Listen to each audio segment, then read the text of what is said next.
الحمدللہ رب العالمین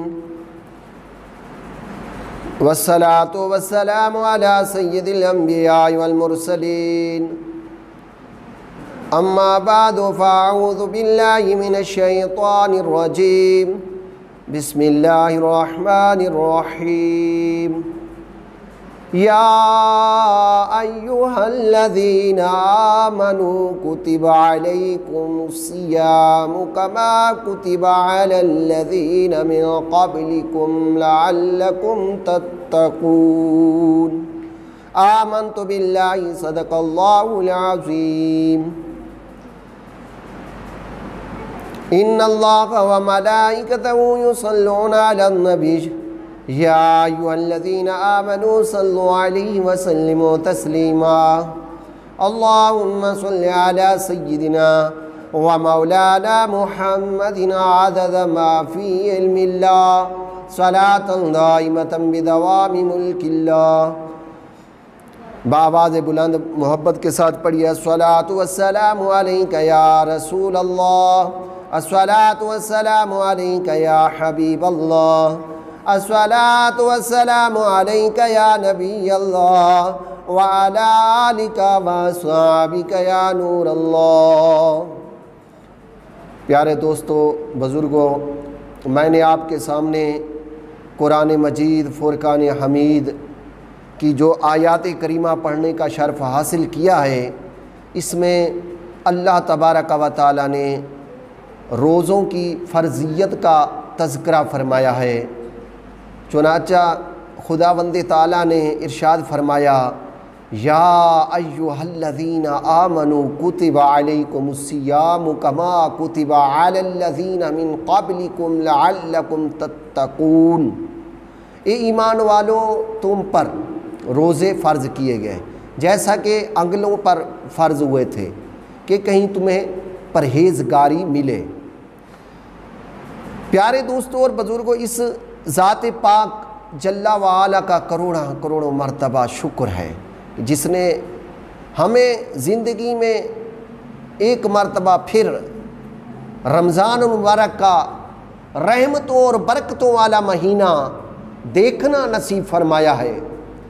یہ وہ رحمتوں اور برکتوں والا مہینہ ہے جس میں جنت کے دروازے کھول دیے جاتے ہیں اور دوزخ کے دروازے بند کر دیے جاتے ہیں اور شیطان کو زنجیروں سے جکڑ دیا جاتا ہے۔ یہ وہ مہینہ ہے جس کی ہر رات میں ایک منادی آسمان سے طلوع صبح تک یہ ندا کرتا ہے کہ خیر کے چاہنے والے خوش ہو جا، اے برائی کے چاہنے والے رک جا اور عبرت حاصل کر۔ علاوہ اس کے ساری رات آوازیں آتی ہیں کہ ہائے کوئی بخشش مانگنے والا، کہ اس کی توبہ کو قبول کر دیا جائے، ہائے کوئی توبہ کرنے والا، ہائے کوئی دعا کرنے والا کہ اس کی دعا کو قبول کر لیا جائے۔ اسی طرح ساری رات آوازیں آتی ہیں کہ ہائے کوئی سوالی سوال کرے، اس کا سوال پورا کیا جائے۔ اور اللہ تعالیٰ رمضان شریف کی ہر رات میں افطاری کے وقت 60,000 گناہگاروں کو دوزخ سے آزاد کرتا ہے۔ حضرت پیران پیر روشن ضمیر پیر سید عبد القادر جیلانی رضی اللہ تعالیٰ فرماتے ہیں رمضان کا مہینہ، رمضان کا معنی ہے گرمی کی شدت، گویا کہ جو بھی کوئی اس مہینے کا احترام کرے گا، اس کے روزے رکھے گا، اس میں تسبیح تحلیل اور عبادت خداوندی کرے گا تو فضل خداوندی اور رحمت الہی سے اس کے تمام گناہ اس طرح جل جائیں گے جس طرح لکڑی آگ میں، اور وہ گناہوں سے پاک و صاف ہو جائے گا۔ پیارے اور محترم اسلامی بھائیوں، حضرت سیدنا سلیمان فارسی رضی اللہ تعالیٰ عنہ سے روایت ہے کہ رسول کریم رؤوف الرحیم صلی اللہ علیہ وسلم نے شعبان المعظم کے آخری دنوں میں ہمیں ایک خطبہ دیا۔ فرمایا اے لوگوں، تم پر عظمت و برکت والا مہینہ سایہ فغن ہو گیا ہے، اس میں ایک رات ایسی بھی ہے جو 1000 مہینوں کی عبادت سے بہتر ہے۔ یہ وہ مہینہ ہے جس کے روزے اللہ تبارک و تعالی نے فرض کیے ہیں اور اس کی رات کا قیام نفل بنایا ہے۔ جو شخص اس ماہ میں نفلی نیکی کرے گا تو گویا اس نے دوسرے مہینے میں فرض ادا کیا، اور جو اس مہینے میں ایک فرض ادا کرے گا تو وہ ایسا ہوگا جیسے کسی دوسرے مہینے میں 70 فرض ادا کیے۔ یہ صبر کا مہینہ ہے، اور صبر کا ثواب جنت ہے۔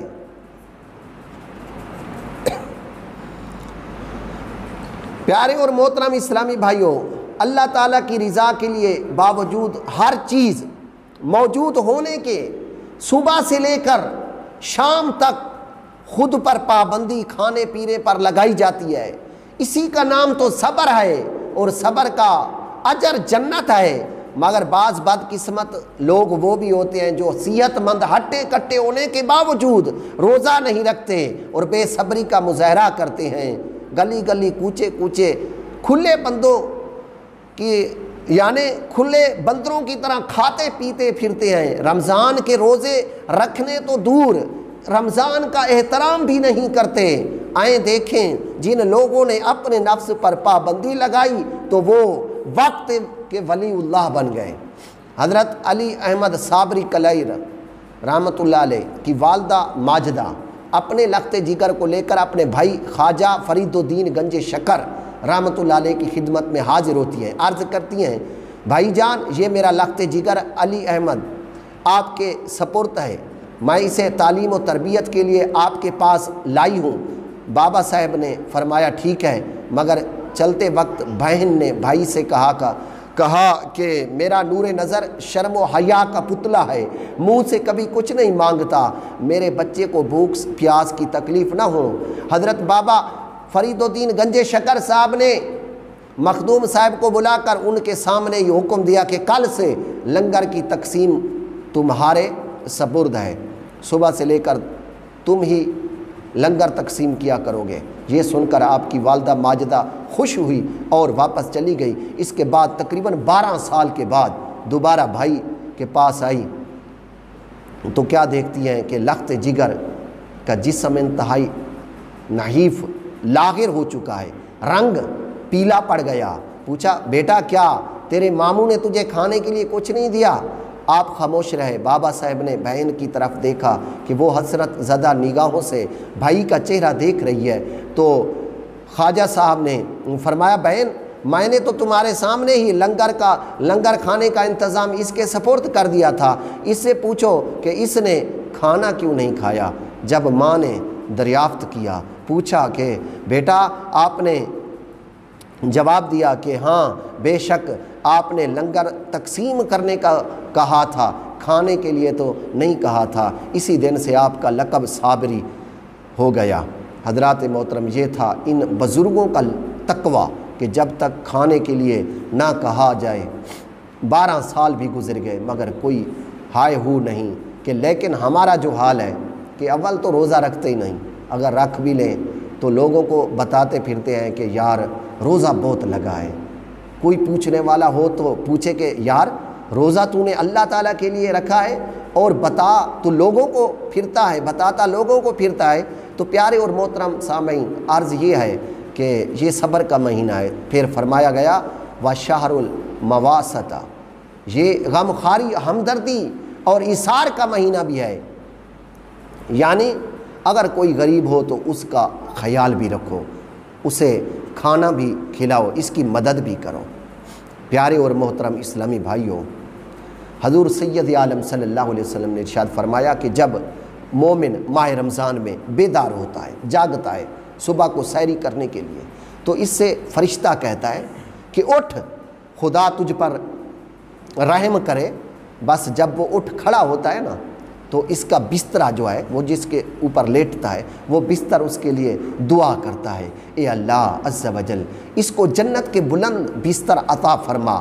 اور جب وہ کپڑے پہنتا ہے تو وہ اس کے لیے کپڑے دعا کرتی ہیں اے اللہ اس کو جنت کے جوڑے عطا فرما، اور جب وہ جوتا پہنتا ہے تو وہ اس کے لیے جوتا بھی دعا کرتا ہے اے اللہ اس کے قدم پل صراط پر ثابت قدم رکھنا، اور جب برتن لیتا ہے وہ برتن اس کے لیے دعا کرتا ہے کہ اے اللہ عز و جل اس کو جنت کے انجورے عطا فرما، اور جب وہ وضو کرتا ہے تو وضو کا پانی اس کے لیے دعا کرتا ہے کہ اے اللہ اس کے گناہوں کو اور خطاؤں کو اس کو پاک و صاف کر دے۔ اور جس وقت کعبہ شریف کی طرف منہ کر کے نماز نفل یا ویسے نماز کے لیے کھڑا ہوتا ہے تو بیت اللہ یعنی کعبۃ اللہ شریف اس کے لیے دعا کرتا ہے اے اللہ عز و جل اس کی لحد کو روشن کر دے اور اس کی قبر کو کشادہ کر دے۔ اور پھر اللہ تعالیٰ اپنے اس بندے کو فرماتا ہے اے میرے بندے اب تیری طرف سے دعا اور میری طرف سے قبولیت۔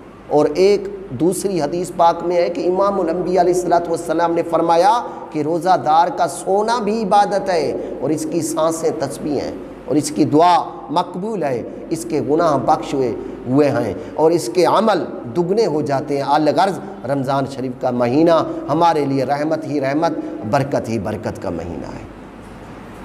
پیارے اور محترم اسلامی بھائیوں، حضور سرور کائنات صلی اللہ علیہ وسلم نے ارشاد فرمایا کہ روزہ دار کے لیے دو خوشیاں ہیں، ایک خوشی افطار کے وقت اور دوسری خوشی اپنے رب سے ملاقات کے وقت۔ اس حدیث شریف کی تائید میں حضرت موسیٰ کلیم اللہ علیہ السلام کا واقعہ سنیے۔ ایک دفعہ حضرت سیدنا موسیٰ کلیم اللہ علیہ نبینا علیہ السلام اللہ تعالیٰ کی بارگاہ میں عرض کیا یا اللہ عز و جل جو تو نے عظمت شان بزرگی مجھے عطا فرمائی ہے میرے سوا تو کسی کو نہیں دی، کیونکہ تو نے مجھ سے کلام کیا ہے۔ اللہ تعالیٰ نے فرمایا اے میرے پیارے کلیم اللہ بے شک یہ درست ہے، مگر سب سے آخر میں میرے محبوب کی امت آئے گی اور اس کی امت کی یہ شان ہوگی میں تجھ سے بھی زیادہ ان کے قریب ہوں گا۔ موسیٰ علیہ السلام نے عرض کی یا اللہ وہ کیسے؟ فرمایا میرے کلیم تجھ سے میں کلام کرتا ہوں تو میرے اور تیرے درمیان 70,000 پردے ہیں، اور جب محمد صلی اللہ علیہ وسلم کی امت روزے رمضان میں رکھیں گے سارا دن بھوک پیاس سے کاٹیں گے اور ان کے رنگ پیلے پڑ جائیں گے، مگر جب افطاری کا وقت ہوگا تو میں افطاری کے وقت ان تمام 70,000 پردوں کو اٹھا دوں گا۔ حضرات محترم یاد رہے کہ جس طرح رمضان شریف میں روزے کی بہت بڑی فضیلت ہے، یوں ہی نماز تراویح کی بھی بہت بڑی عظمت شان بہت بڑی فضیلت ہے۔ حضرت علی المرتضیٰ شیر خدا کرم اللہ وجہ الکریم فرماتے ہیں کہ کسی نے حضور علیہ السلام سے رمضان شریف میں نماز تراویح کی فضیلت پوچھی۔ آپ صلی اللہ علیہ وسلم نے فرمایا کہ رمضان المبارک کی پہلی رات ایمان والا گناہوں سے اس طرح پاک ہوتا ہے جیسے آج ہی پیدا ہوا ہے، اور جب دوسری رات آتی ہے تراویح کی وہ تراویح نماز پڑھتا ہے ادا کرتا ہے، پھر اس کے والدین کے تمام گناہ بخش دیے جاتے ہیں، اور جب وہ تیسری رات نماز تراویح ادا کرتا ہے تو عرش معلیٰ سے اس کو ایک فرشتہ اس کے گناہوں کی بخشش کی خوشخبری سنانے آتا ہے، اور جب چوتھی رات کو وہ نماز تراویح پڑھتے ہیں تو اس کو تورات، زبور، انجیل اور قرآن مجید کا ثواب دیا جاتا ہے، اور جب پانچویں رات آتی ہے تو اللہ تعالیٰ اس شخص جتنا ثواب عطا فرماتا ہے جس نے مسجد حرام سے مسجد اقصیٰ مسجد نبوی میں نماز ادا کی ہو، اور جب چھٹی رات آتی ہے تو اس کو اللہ تعالیٰ اس شخص جتنا ثواب عطا فرماتا ہے جس نے بیت المعمور کا طواف کیا ہو اور اس کے لیے تمام پتھر ڈھیلے استغفار کرتے ہیں، اور جب ساتویں رات آتی ہے تو مسلمان نماز تراویح پڑھتا ہے تو اس کو اس شخص جتنا ثواب ملتا ہے جس نے فرعون اور حامان کے مقابلے میں موسیٰ علیہ السلام کا ساتھ دیا ہو، اور جب آٹھویں رات آتی ہے تو مسلمان نماز تراویح پڑھتے ہیں، ان کو حضرت ابراہیم علیہ السلام کی عبادت کا ثواب عطا فرمایا جاتا ہے، اور جب نامی رات آتی ہے تو اللہ تعالیٰ ان کو اپنے محبوب کی غلامی میں لکھ دیتا ہے۔ اور جب 10ویں رات آتی ہے اللہ تعالیٰ اس کو دنیا آخرت کی بہتری عطا فرماتا ہے، اور جب 11ویں رات آتی ہے تو اللہ تعالیٰ اس کو اپنا قرب عطا فرماتا ہے، اور جب 12ویں رات آتی ہے مسلمان نماز تراویح پڑھتے ہیں، ان کو یہ فضیلت ملتی ہے کہ اس کی تراویح کے عوض قیامت کے دن اس کا چہرہ جو ہے وہ 14ویں رات کے چاند کی طرح چمک دھمک رہا ہوگا۔ اور 13ویں رات کی فضیلت یہ ہے کہ وہ کل قیامت کے دن بارگاہ الہی میں اس حال میں پیش ہوگا کہ وہ تمام برائیوں سے محفوظ ہوگا۔ اور 14ویں رات کی فضیلت تراویح کی یہ ہے کہ قیامت کے دن اس کی نماز تراویح کی پڑھنے کی فرشتے گواہی دیں گے، اور جب 15ویں رات آتی ہے تو تمام فرشتے اس پر درود بھیجتے ہیں۔ جب 16ویں رات آتی ہے اللہ تعالیٰ اس کے لیے دوزخ کے دروازے بند کر دیتا ہے اور جنت میں جانے کی خوشخبری لکھ دیتا ہے۔ جب 17ویں رات آتی ہے تو اللہ تعالیٰ اس کو انبیاء کی عبادت کا ثواب عطا فرماتا ہے۔ جب 18ویں رات آتی ہے تو ایک فرشتہ اسے ندا کرتا ہے کہ اے نماز تراویح ادا کرنے والے، اللہ تعالیٰ تجھ سے اور تیرے والدین پر راضی ہو گیا ہے۔ اور جب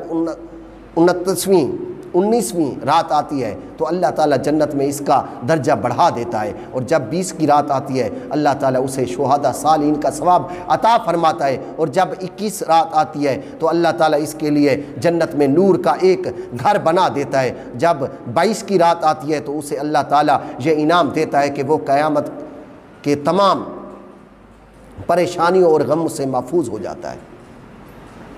اور جب 23 کی رات آتی ہے اللہ تعالیٰ اس کے لیے جنت میں ایک شہر بنا دیتا ہے۔ اور جو 24 رات آتی ہے تو اللہ تعالیٰ اس کے 24 دعائیں قبول فرماتا ہے۔